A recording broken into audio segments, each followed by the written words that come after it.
Hello everyone. For this video in particular, this one I never heard of until today, and I'm going to be reviewing Aileen, Queen of the Serial Killers. Her story is kind of confusing, but also serious at the same time. But before I go into any of that, first and foremost, I want to say thank you to everybody. Without all of you, ladies and gentlemen, I won't be where I'm at on YouTube. So thank you very much. And if you're new to this channel and want to sub, my channel is at History Buff 2.0. You can't miss it. And I do movie reviews, TV show reviews, and gaming reviews. And lastly, if you want to comment down below, like, share the good stuff, and want to sub after seeing my work, please sub if you want. With all that said, has said correctly, and basically let's do this. So to describe Aileen, Queen of the Killers, you had to understand what made her that way, and for the crime she committed versus the corrupt system, and her mind wasn't there. And how did that all come to be? Well, I'll gladly answer that. So if you've never heard of this killer, like I didn't, I believe she's going to be in the Monster series for serial killers, or the other one I just did for the tapes. Conversations with a Killer. So basically, to describe it to the best of my ability without going into too much detail, she basically kills these men, I think roughly 7 or 8 men, and she was a prostitute. And her past kind of made her that way, to be honest. She was raised out perfectly, and she was adopted by her grandparents. After that, after a loss, I believe, things went down for her spirally, and that's not good.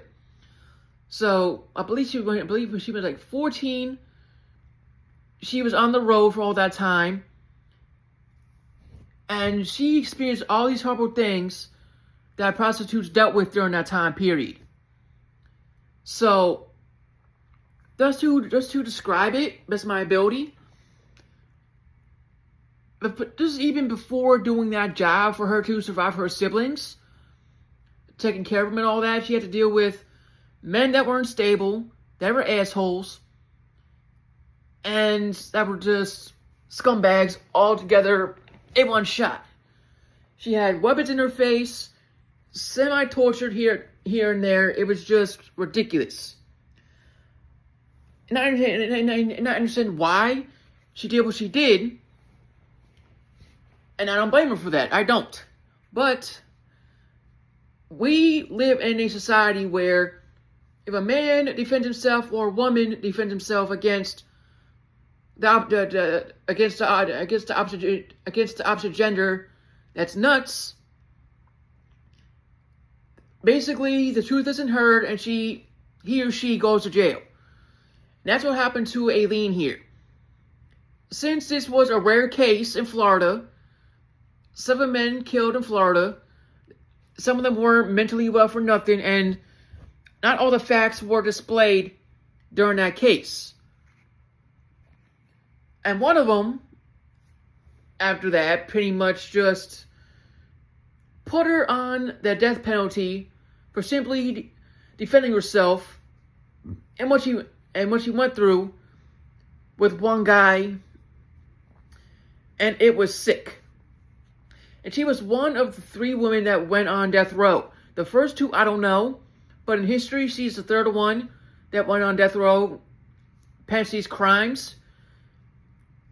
And I didn't even know that at all. I really didn't. And the only reason she was caught, because her lover, I guess, persuaded her to confess everything I had to say this correctly. Unbeknownst to Aileen, her lover was simply taping her without her knowing it. And when once the cops got everything they needed, also with the confessions and all that, they simply arrested her and they were stumped at first until she left clues behind. And went to places, to a pawn shop, or had items that belonged to the men that she killed. And what she did was wrong, yes. But also what the men did to her was wrong, yes, it was. So there's no easy resolution to deal with these situations. Meanwhile, on top of that, she wasn't mentally well either. After what she went through, being raped, I can't say the R word because it's gonna internet stuff. She was raped like 30 times while hitchhiking at 14 and 15 years old. After that, things just went downhill from there, and her partner just had enough. So, simply after that was said and done with, she was caught, and in this documentary, you see what happens to her in the trial, while in prison, and finds out stuff after, but before being executed. And the funny thing about this, and at the same time, if you remember Ted Bundy's case, like for the media was all over it. And the same thing happened to Aileen's case. She didn't kill like 33 people like Ted Bundy did, but a female serial killer getting that media attention, and the media turned against her. It was just nuts, in my opinion. It was also conflicting and also a learning experience for me. I never heard of Aileen at all until I believe today or a couple days ago. And it basically just astounded me. And tells me that mentally ill people on the streets that turn into serial killers based on what happened to them personally is a serious problem. So this society has to improve so these things don't happen again. And I believe she was executed in 01, and she went to prison in the early 90s. I think 91 or 92, if I'm right about that. And each case she went through in court, she got the death penalty on each and every single one of them. And she wanted it done with. And frankly, I don't blame her. She's seen how cruel the world is, how corrupt the cops are, how the justice system is, the lawyers. She's seen that firsthand, and she was just done with it. And frankly, I don't blame her. So she was happy to die and be with the Lord upstairs. And before she passed, she admitted she wasn't well, and she was a serial killer, and that's a hard thing to do. A lot of people like that simply don't admit it. It takes time and effort for them to admit it until death row hits, or they die with the truth with them. So I give credit to some of the killers that admitted to their crimes while going to prison and during death row. So I give them credit for that.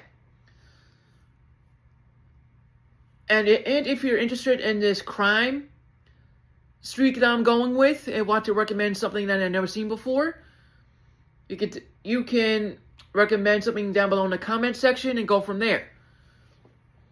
And if you like what you see with these crime documentaries I'm doing and enjoy it, I'm really grateful for that. And having fun with it. With all that said, thank you all again for the love and support. I greatly appreciate it.